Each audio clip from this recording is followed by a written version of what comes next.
ChatGPT, with no marketing, got 100 million users in 2 months. They did 4 billion last year. They're going to do 12 billion this year here. This thing's on a rocket ship. Nothing is slowing this down. Will AI take everyone's job? All the experts, AI experts, believe within 2 years, 95% of everything humans do cognitively, the AI robots can do better here.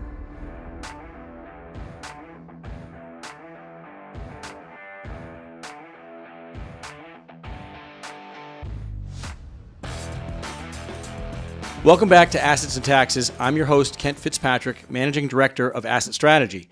Let's be honest, if you're a small, mid-size, or even a large business owner, all this talk about AI can feel overwhelming. Everyone's saying it's the future, but no one really telling you how to actually use it to grow your business. Maybe you've tried ChatGPT or Claude or Grok, but you're wondering, how do I actually put this to work in my business? How do I use AI to save time, streamline systems, and stay competitive without falling behind? Well, that's why I have my friend and colleague, Paul Baier, in the studio with us today. He is the CEO of GAI Insights, and he's someone that helps companies figure that stuff out. So, Paul, thanks for being with us here. Thank you, Kent. So I'm going to open up, and this is a topic that I'm passionate about, and I'm still a neophyte, but maybe through the conversation you can help us get there.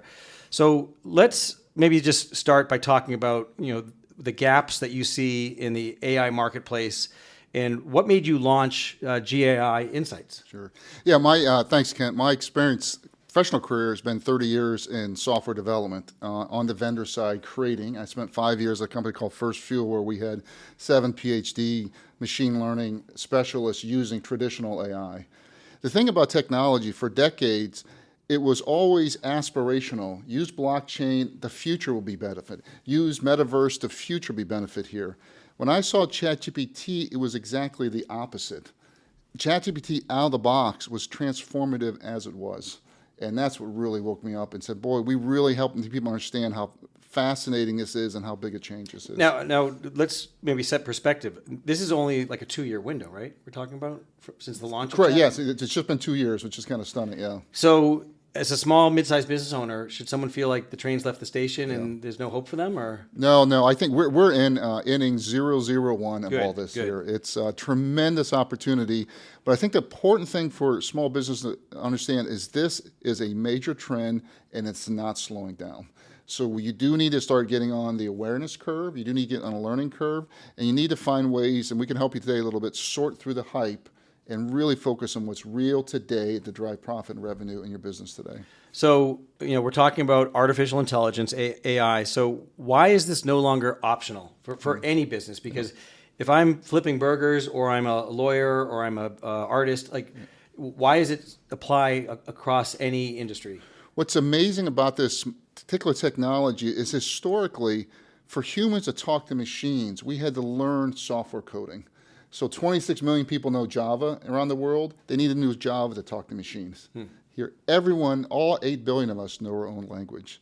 So if you can communicate your own language, you can now talk to machines. And what that means is these machines now are able to do cognitive tasks like writing a business plan, critiquing your business plan, contacting customers, dozens we're going to talk about today, in a way that's as good or better humans here. And that's what's transformative. And that's why ChatGPT, with no marketing, got 100 million users in 2 months.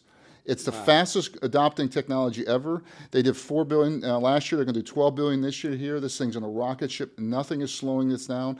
And Amazon itself is spending $100 billion just on its technology and its war against Google and Microsoft. So the technology curve is accelerating. So that interaction is what's unique, and I'll tell you a quick story. And I've referenced my mom because she's 91, and we were driving, and I was trying to describe to her what AI was, and so I basically had my phone. I was driving, but she was just having a conversation. I teed it up, and it was amazing just to watch her interaction. Now, this is a woman that doesn't have a radio, a TV. Right. She doesn't have a computer. but she was literally interacting with the computer in an amazing way. And I even, because she's very religious, so I asked Chat to read her a passage or whatever. It like made her day. It was just an amazing thing to witness. But just hover on that a little and understand why. So part of the way ChatGPT, to pick that particular tool, it sucked up every piece of human information, every novel, every blog post, every commentary, every encyclopedia, everything in Wikipedia. So it understands human intent and understands human communication in a way that's very nuanced and very sophisticated versus traditional software programs. So you bring up a very good point, and you and I have talked about this too. So if someone goes out to ChatGPT and just uses the free version, there's a lot of different options in terms of the drop down 4.0 or 4.5. Can you explain that to the audience? Because again, we're not trying to limit this just to chat, but I think it's maybe a good place to start. Yeah, it is confusing here. So let's do some of the basics here. So the box you put in there, prompt engineering, context window, all that means is you put something in the box. So if you're one of the 8 billion people in the world that use Google, you can use these AI tools. So that's first point. Second is that, saying ChatGPT, there are different versions. Most of them have free, $20 a month version here. And inside that is multiple models here. The most important things about the models that you have I'm saying traditional, the models from 3.5 is that if you experience it all, you put something in and you quickly get an answer back. That's what is kind of the state of the art for the last year and a half since ChatGPT came out. In the last 6 months, there's a whole new class of models called reasoning models. And that's a step function up. And the reasoning models, you put your prompt in, or what you want to get here, and then you go get a cup of coffee. And you wait 30 seconds, 60, and it goes off and decides what websites and how to. So it takes longer, but you get a more sophisticated answer here. Now, is that usually available in the free versions, or that's that's available? Yeah. So the 4.0 is the traditional quick answer back, and the 0.3, Omni 3, sometimes they call it, Omni 1, Omni 3. That's the reasoning models here, and there's tons of variations underneath. It's very confusing, but at a high level, think of those two things. And usually, you want to start in 4.0 because you want something quick. But if you really want to go sophisticated or really get a much more thoughtful answer, then you want to use these reasoning models, and 0.3 is one of those. Well, and we were talking off camera too, when we were talking with Brandon during the setup, that a lot of it's about how you engage or how you tease out the information. So can you maybe describe that? Yeah, there was a couple, there's been a whole host on, what is the right way to do prompt engineering? What's the right? And there's lots of different things. We prescribe, from what we've seen in our 3,000 person user community here, pretty basic things. You want to say what role you want it is, the task, and the output. So you are one of the world's best lawyers. Analyze this lease document and build me a table, the top 5 risk items, and a clause that mitigate here. So you said role, task, and output. So role is lawyer, task is analyze this document, and the output is give me a table here. And that's one simple way to do this. You can obviously just start putting stuff in here, but you'll get a better answer if you give it a little more structure. Okay, so as we've been using this within our practice, obviously I start getting concerned about privacy. Maybe we're giving away too much information about our company as we're trying to use it for marketing or communications, whatever it is. But I'm overly sensitive to privacy policies and certainly not putting any private information out there. So when you talk about these models, so the LLM, large language models, there's public models. Maybe it's tax or legal or insurance in our world. But we pivoted to the chat for teams option because my understanding is we're kind of creating our own private LLM, if that's the right term, and we can pull down from the cloud, the inquiries and the information. But the information is going to stay resident and secure within our environment. Can you talk to that? Correct. Yeah. So let's do the basics on how training is occurs. So they do the LLM model for 3.5. They sucked up all the information internet, trained it a bunch of way, and boom, now you have a model. And then now models then kind of put in production. Think of it like an engine in a car. That's put in there. Now, while that's being used, data's coming in all the time, but it's not retraining the model. It's being collected, and it will be used on the B2C side to retrain it maybe in a year and a half. So maybe every 18 months, they retrain a model. Yeah. So because isn't like the free version, at least it was, the data was only current through 22? Exactly, because it stopped back there, and that's when the last time they had. Now they have different ways to search the internet. So when you use the B2C or the consumer versions of the product, anything you put in goes to a log file that not that day, but maybe in the future, they will use to train the next version of the model here. On the B2B versions, like the ChatGPT Teams version that you talked about, or Enterprise, there's contractual obligations that your data is not used for training. So you're using the power of it, but that data itself is still not used. Interesting, because we use Microsoft, and so Microsoft has same thing, a public version, a non-subscription version, maybe a private version, but we use the Copilot for work or at work version, which again, my understanding is that that's not sharing that information out. So we're learning from it or drawing down from it, but it's not pushing sensitive information out. And it's a really good point for any small business out there. You need to be aware of your supply chain for all your IT vendors here. And what rights do HubSpot or Salesforce or Workday or NetSuite they're using? Can they use your data for anything about improving their algorithms here? Most vendors are very responsible and not using it. But you do need to check. And one easy way to check is to take your contract from that vendor, put it in ChatGPT and say, what kind of data protections I have, and have the robots, the software, we call them robots, do the work and help you understand what the risks are. It's interesting because I actually did that this morning, reviewing a non-compete agreement, and it didn't have any reference, and chat pulled that out saying, hey, you may want to look at your SOC 2 levels and who owns the data, and just language. And we do have cyber insurance, and those are the types of questions that it wants to know. Correct. It was fantastic. So what do you think are the biggest missed opportunities for small, mid-sized business owners today, and what's the path to change that? I think let's first start the case for learning. The biggest missed opportunity right now is opportunity cost for not getting on the learning train. And part of it is intimidation, part of it is being overwhelmed with all the changes here.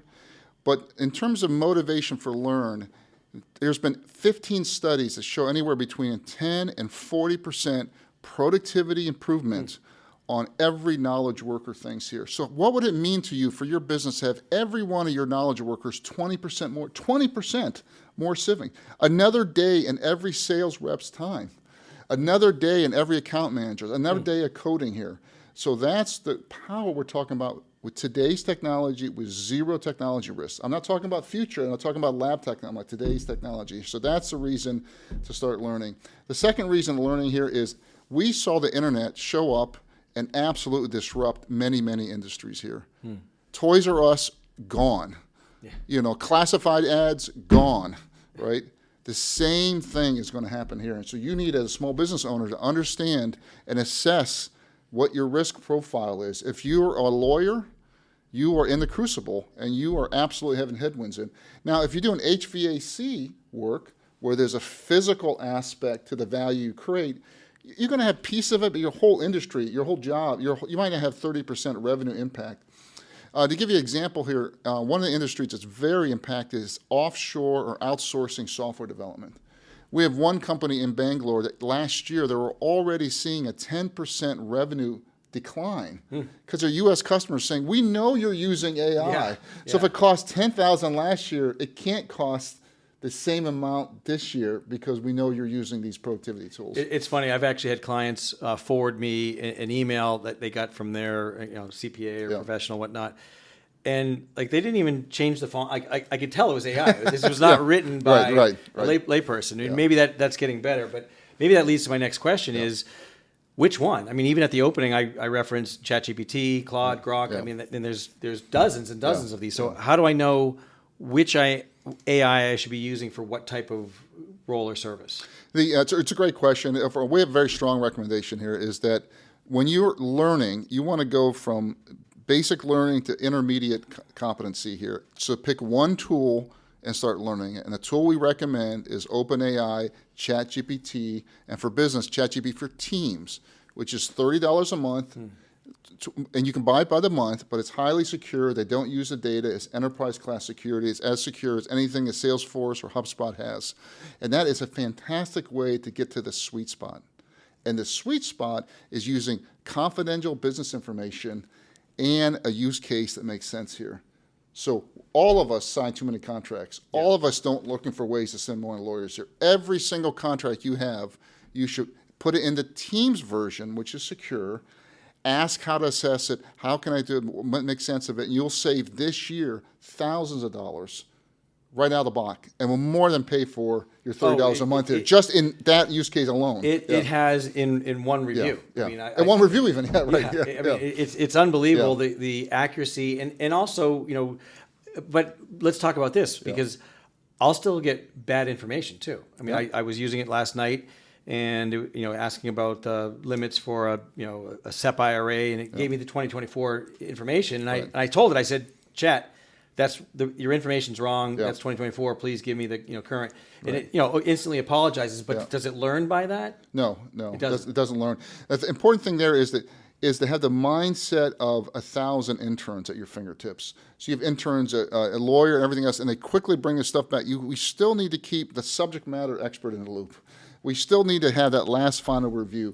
Don't be like that lawyer 2 years ago who went there, asked for case law, didn't double check it, handed it in, and got fined $5,000 by the judge for making up a case here. So we still need to be suspect, but the reality is 95% of the time it's pretty good, but always double check.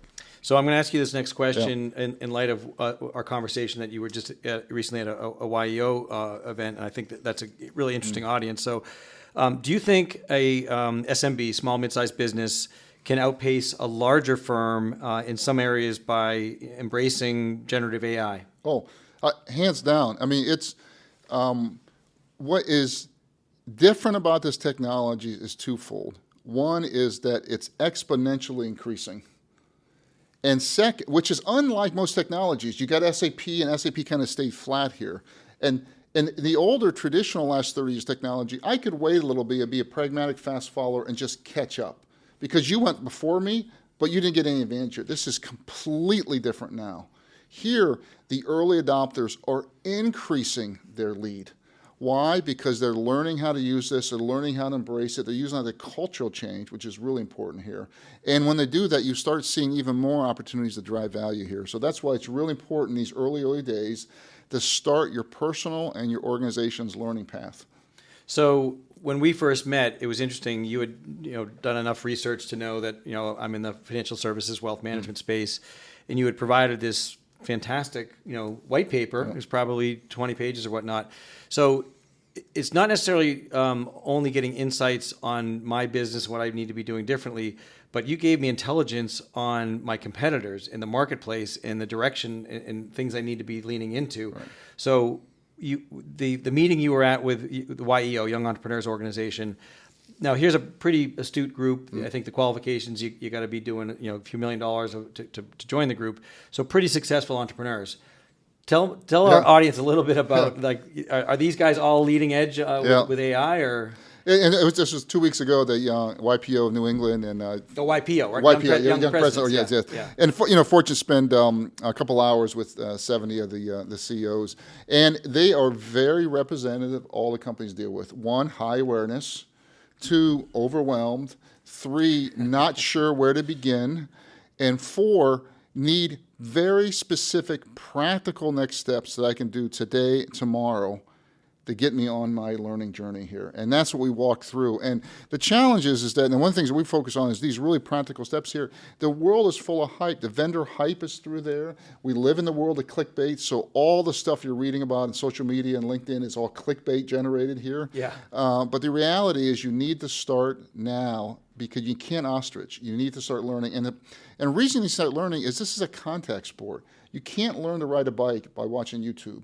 You can't learn what China is like by just reading things. You need to go. You need to experience it. You need to get your hands on it. You need to have your team get your hands on it with your own confidential data to really start seeing the opportunities here. And that's not just limited to the service industry, accountants, lawyers, financial, but even the trades. Because, if I'm looking at a better way of building a house or how do I, minimize waste or manage my people, there's infinite ways you can use it regardless of your industry. Well, and talk about the trades. Let's be real. So ChatGPT, $20 and $30 version, you can have on your phone.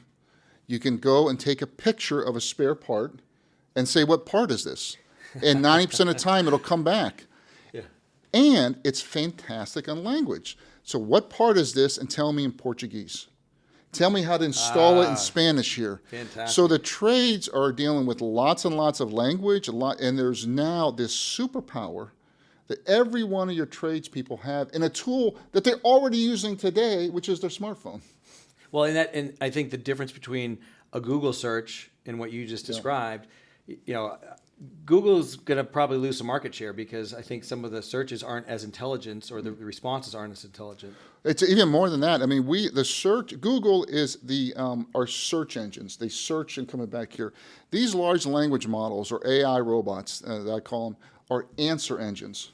So we're moving to the answer engine. I want to know what this part is and how to install it. I'm not looking for a user's guide here. So we're moving from search engines to answer engines that are very, very sophisticated, and it's already impacting Google today. Just last week in Wall Street Journal, they reported for the first time in 20 years, Apple Safari's use of all their Safari on Apple phones has declined. Really? It's never declined. Being replaced by the chat app or? Correct. Wow. Gartner, we call it the SEO bloodbath. Gartner predicts 25% of Google search is going away. In our research, we have it 15%, but billions and billions of dollars are going away. Why? Because I get such a better experience as a answer engine participant than I do a search engine participant where the first 40 links are all these blue promotions things here. Because Google's really lost its way in terms of really adding value here. And as monopolists, they haven't been challenged. They are now challenged. So the large firms, thousands of employees, big budgets, all the rest of it, at least in the past, may have had the budget to hire a big consulting firm like a McKinsey or whatnot. How does this, aid a small mid-sized business owner compared to what your experience has been, and what's the output that a McKinsey, you're paying maybe hundreds of thousands or $1 million report for versus what you and your team can produce? It's it's a great question. In the past, the scarcity used to be enough capital to buy the expensive technology. I needed $500,000, $2 million, $5 million to buy it. That is not the case here. We are swimming in technology. Even if we never had any more, the scarcity is adoption and change management. And that is a human thing here. And I think one way to think about it is think about the Ukraine war. Who would go to war now without drones and everything else in here? Yeah. But you've seen the Ukraine army adopt that in a much quicker fashion than a lumbering Russian thing here. So the way to get ahead of this is small teams that adopt quickly and understand technology. And it's absolutely not a cost issue. It's a mindset and a cultural issue. So tell me a little bit more about what GAI Insights does in that kind of consultative battle. Sure, yeah. We help companies figure out how to make sense and drive value 1 and 5 quarters from here. What should I do today? Not industry specific. Not industry specific here. We particularly focus on industries that are going through a lot of change. Insurance, we call it WINS, words, images, numbers, and sounds. So if most of what the work you do today creates value with words, images, numbers, and sounds, lawyers, professional services, financial advisor firms here, you have tremendous risk and tremendous opportunity. If you don't have a lot of that, maybe you're excavating company here. Isn't that the Japanese definition of Kaizen? Where there's opportunity. Opportunity on both sides, exactly. Yeah. So we really help those companies do 2 things. 1, figure out the urgency at the industry, company, and job level. Second is how do you get teams aligned to start doing action? Because there's too many use cases here. Most companies can identify 50, 100, 500 different use cases here. How do we decide which 2 or 3? And then third is how do we pick the right tools to actually start making progress in a very, very pragmatic way. So how do you identify if a company is falling behind? And is that maybe you're the shot in the arm or the kick in the pants maybe? Well, yeah. So we get asked a lot, how do we calibrate our Gen AI investment? Should we double it this year or not? Obviously one way to do that is a benchmark where you are with your competitors. What use cases or case studies can you find that they have implemented and not had? I think a more important one is understand for the most profitable customers, who's getting there fast with an AI offering. So if you both have customer service, but this one's actually going with a more personalized one, the ability to do personalization with these AI tools is amazing. Carvana, the company you can buy a car online, they sent 1.3 million personalized videos to every one of their customers a year and a half ago. I think it cost $100,000. Before AI revolution, that would have been a $10 million project here. So we're moving into a world where every single website, every single call center, every single prospect and customer is going to be wildly customized, not only for the customer, but also for emotional intent, for past history, for a whole bunch of other things here. And this is the whole new world we're getting into. So one of the things you want to watch is who in your competitors are getting closest to those most profitable customers with more innovation around this experience. Well, and you talked about maybe the starting or the building block, and I like the idea of, maybe the public chat, you're playing around with it.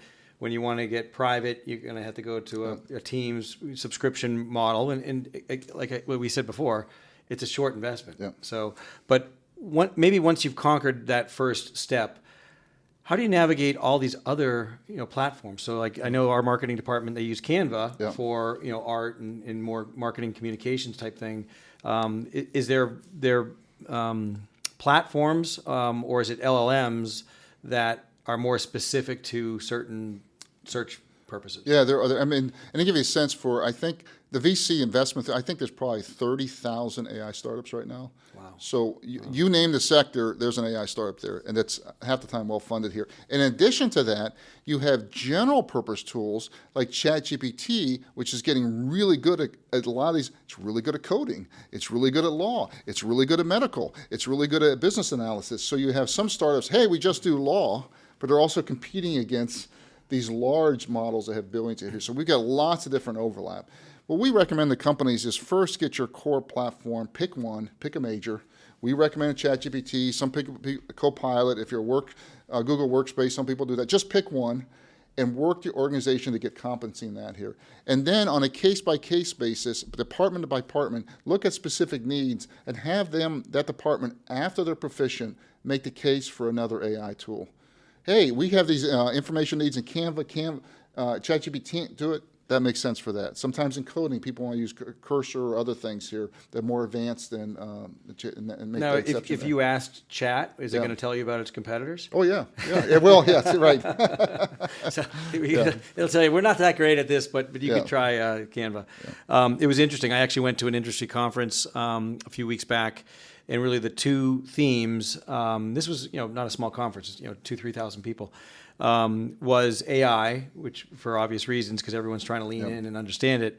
And the other was experiences, because what it's saying is there's certain things humans can do that humans can't. Right. And you can scale service, you can scale data and intelligence, and you can do that a lot better with an AI. Right. But maybe it's leaning into what can we do as a human that the computers aren't doing. Maybe they will down the line. Who knows? But what's your thoughts on? Well, I think a couple different. So I think first, I now believe this. I didn't believe this 2 years ago. All the experts, AI experts, believe within 2 years, 95% of everything humans do cognitively, the AI robots can do better here. That's scary. Gene research, medical research, theoretical physics. So we are on the curve that's historically different in mankind. So this is not a moment in tech history. This is a moment in mankind that we're facing here. So that's first and foremost. The second thing is we already have analogies that we know ourselves and we can understand how this is going. And one really good one of those is GPS maps. Some of us old enough, we didn't have maps. You had the paper maps. Then you had the initial map quest. My kids laugh at me when I tell them I had a big, huge thing you had to unfold and figure out where to go. And when MapQuest came out, sometimes they had the wrong roads, so you always double checked it. Now we no longer double even question our GPS. I assert that exact same pattern is going to be happening here in all cognitive work in the next 2 to 3 years here, and therefore. What is going to be differentiated on a competitive standpoint is how does teams, 2 to 3, 8 people here, work with robots on solving a customer problem here. That's where the power and sustainable competitive differentiation is. How does a small team in Ukraine work with the drone robots to defeat an army 15 size the size here? Notice what I'm saying here. Instead of having 30 people in an insurance firm, you might have 20 and 150 robots. It's kind of like the chess master Kasparov when it was man versus machine. Yes, in the chess matches, and the outcome was it's not one versus the other. It's right. they're better together. Correct. So Yeah. Ethan Mollick is a Wharton professor that we like a lot. He uses the term co-intelligence, and I think that's really good. That. When you think of a tool, you think of my snowblower as a tool. That's a tool that's over in the garage. I use it when I want. I know way more than that tool. I take it out, I tell it what to do, and I put it back here. And co-intelligence is something that's next to me that I respect. And that's why so many of us actually feel like, or actually do, say thank you when it comes back and analyzes an 85-page contract for an M&A and saves me $30,000 in legal fees. It's funny. Yeah. I don't know if maybe I was brought up properly to say please and thank you. Yeah, right. I do that to chat. I don't know if it really cares. Well, this leads to another question, and maybe this is where the division between what Elon Musk and Sam Altman were doing at the origins, and I think the path that OpenAI is a non-profit, but they want to be a for-profit, and I think some of the split, maybe you can clarify this for our audience, with Elon's concern about how do you put guardrails around this? Is AI just left unfettered, a good thing for the world, or talk to me about that? Yeah, so I think, so no one knows the answer. There's kind of three major things. There's kind of AI optimist, AI pessimist, and AI kind of realist here. I think for me, it's clearly going to have high upside and high downside. Let's be really clear. The downside is going to be non-trivial here. We saw social media go through and transformed communications relationship. It also drove 10,000 suicides. And so the downside of AI is going to be even bigger here. There's no trust better coming here. So the bifurcation of high and low is going to be high. The more important thing, I think, is to understand that this stuff is really hard to contain. There's also open source AI. There's 150,000 open source models that are almost as good as a ChatGPT. The world was shocked in December when an open source model came out of China called DeepSeek that was nearly as good as OpenAI. It caused NASDAQ to tank 3% that day. And they said, here's all of our code. Here's all of our training data here. So algorithmic innovation, which is what that was, is out there a lot here. So we're going to have a whole world, and I think the biological world is much better here. There's all kind of animals in the animal kingdom here. Some are dangerous, some are safe. There's safe spots in the kingdom. There's dangerous spots in the kingdom here. You have some animals that will protect you, some that will think. And I think that's one realistic way to understand this future rather than one big monolithic AI that's going to be controlling us all. So for a lot of our listeners are the small, mid-sized business owners, and some large owners too. You said a good place to start is pick a platform. Yep. Master that. It's a lot of it's about the interaction and how you tease it out, because I've used it to kind of play around with designing floor plans, and I'll try to be very specific and say no, the dimensions are this, and I'm looking to do that.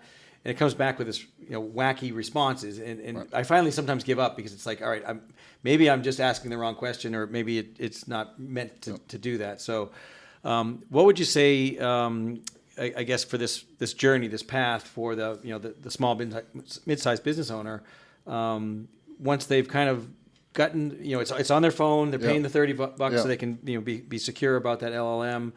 Like where do you go next? The number one thing a leader of a small business can do is after they pick a platform is to be the personal advocate and leader themselves. Constantly ask yourselves, are you using robots? Have we asked the robots here? We would all agree that if we hired someone to remodel our kitchen, we came home and they're manually drilling holes. Like, what are you doing? Why aren't you using power tools? Yeah. So Gen AI is power tools for knowledge work. Oh, you draft that press release? Did you use a power tool? You're analyzing that? Have you used a power tool? Oh, you're not quite sure how to respond to this angry customer thing? Have you used the power tool here? So model that and start changing behavior so you get your Gen AI enthusiast to step forward here and really start embracing it. So AI is not a parlor trick.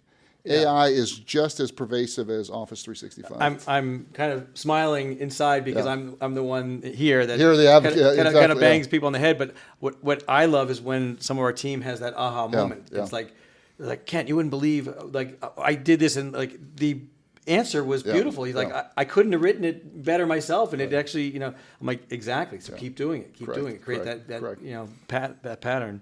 I told Brandon that wanted to let him ask a couple of questions from behind the camera. Okay, so Brandon, great. if you're ready, why don't you fire away? I'm ready. I mean, I guess like my questions are going to be kind of more towards like marketing, because I think with marketing, like obviously if you're using AI, you don't want it to sound like AI because you kind of lose like that trust. So would you recommend like, you know, somebody to, you know, if they're typing in ChatGPT, like, hey, like I need 5 social media posts this week, would you tell it to like have it write those posts for your company, or would you say like give me like a framework? Because obviously I think you want to kind of put like a human touch to it, so it's not like you're kind of killing the trust of like your ideal customer. So what's kind of like your take on that? So there's a couple different ways. Remember, the box or the context or the window is huge. You can put 1 million pages in that. In fact, the more you put in that, the better here. And particularly for a marketing company, one thing we recommend is take 30, 40 pieces that already sound like you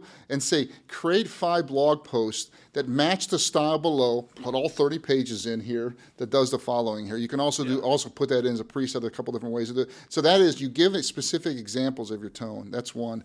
The other thing you can do to even better, instead of trying to figure out what the right prompt is, ask it to create a prompt. Create a prompt that uses 30 pages from my website that does the 5 things. You ask it, then it comes back with the prompt. Cut and paste that, put in there. So you have AI helping the AI. I usually tell ChatGPT to act as a prompt engineer, and like it'll like literally like, hey, please make this prompt better. I want to be able to utilize all of your, you know, use all of your functions the right way. So I'd recommend business owners do that. But I think my last question is like, you know, we kind of talked about Google and kind of how, you know, I think more people, I don't know the exact numbers, but more people are searching like for our company, best financial advisors near me on ChatGPT rather than Google. So how would you recommend a small business owner to kind of be, you know, if somebody were to type that in on ChatGPT, how would you be able to get I think, so first and foremost, to understand that product discovery and product evaluation is profoundly changed. And one easy way to do that is go to a website called chathub.gg. Chathub.gg. There you can put in one prompt and see the answers back from 6 answer engines here. So one that I like to use a lot is Pampers Diapers Sustainable. It's plastic diapers, guys. You know, you put it in, there's Grok's answer, there's Claude's, there's things here. I'd like to put in, is Pampers Diapers Sustainable? Give me yes or no answer and defend your thing here. I no longer ever buy a product without first asking the 6 answer engines here. That's fantastic. So I need a travel battery for my MacBook. Tell me the best model and 5. And I put it in there, 4 out of 6 recommended some model there, right to Amazon, I bought that right there. So that is easy to understand, and you can also do it for your own thing here. If I'm in Natick, Massachusetts here, what's the best financial advisor I should be talking to here and why? What's the best insurance company I should be doing and why here? And you'll get a sense for it.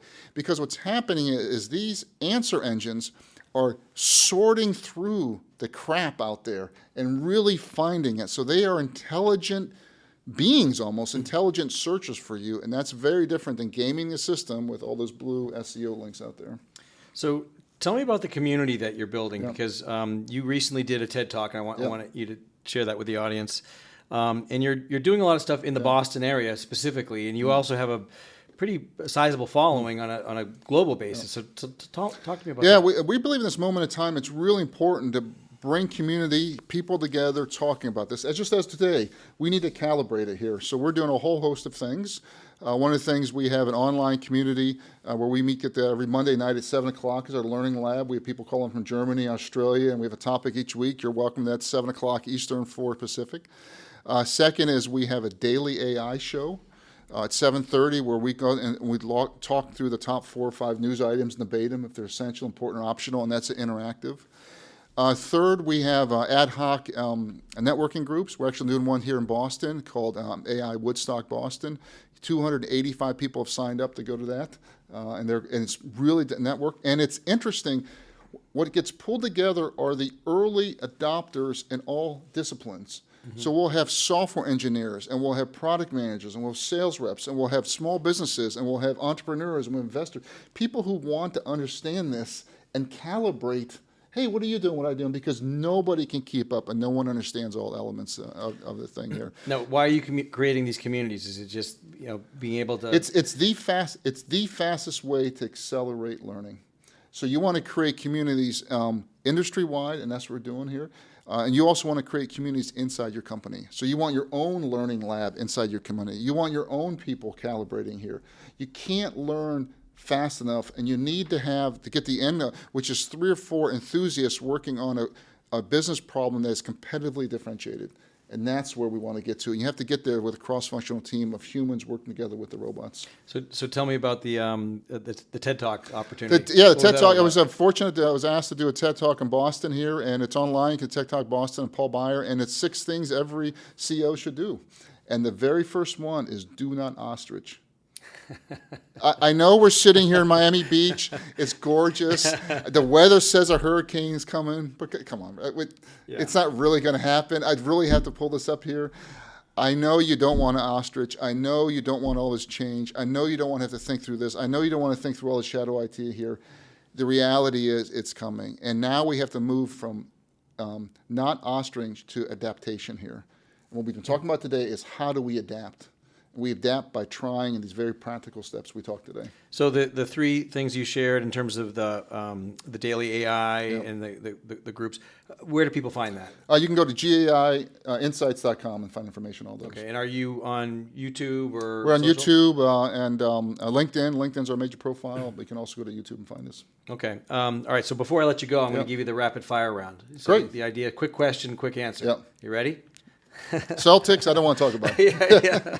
Well, we got miles to go before we sleep on that. All right. So, will AI take everyone's job? Everyone's no, but most of them. Really? I want you to expand on that. The new jobs are going to go, but many of the cognitive work we do today is going to be replaced by AI, and then we're going to have new jobs created here. But we will have less lawyers 10 years from now than we do today, full stop. So common excuse is small companies can't afford generative AI. Absolutely red herring. Absolutely. For $30 per user per month, you can have the most secure, most advanced tool here. It's absolute security and cost is absolutely red herring. And all these things we talked about today have less than a 4-month payback. Wow. Less than a 4-month payback. And the contract is an easy one. I can give you 15 other examples out there just as strong. How about these are the excuses, I guess. You need a technical co-founder to leverage AI. We've already talked about you do not. You need to start. You need an inquisitive mindset. You need a trial learning mindset. You need a tomorrow's going to be different mindset. You don't need to be technical to do this. In fact, it's better not to be technical because then you are more open to answering different types of questions. Now, this is a lay down because I know you said this is not just a trend. It's not going away. Will this blow over? Or will it slow down? Well, no, but it's not as urgent in all industries. So there's different industries that are more urgent and less urgent. That's why it's so important to think through this wins, words, images, numbers, sounds. What percent of my cost base and value add of my company is that? Because if you have a high percentage, like lawyers and professional consultants here, you have high change. If you're low, like you're doing excavating work, you have more time to adapt and be thoughtful. Yeah, that's fantastic. Well, a huge thanks to Paul Baier from GAI Insights and some of the best generative AI research and tools out there. If you want, as Paul shared, you can find his work and subscribe to his newsletter, AI News Brief. Is that the name? GAIinsights.com. Okay, so that's where to find him. As always, you can always book a 15-minute discovery call with any of our team to learn more how we can help your business, and hopefully you're embracing AI, especially after this conversation. Thanks again, Paul. Sure. Thank you, Kent.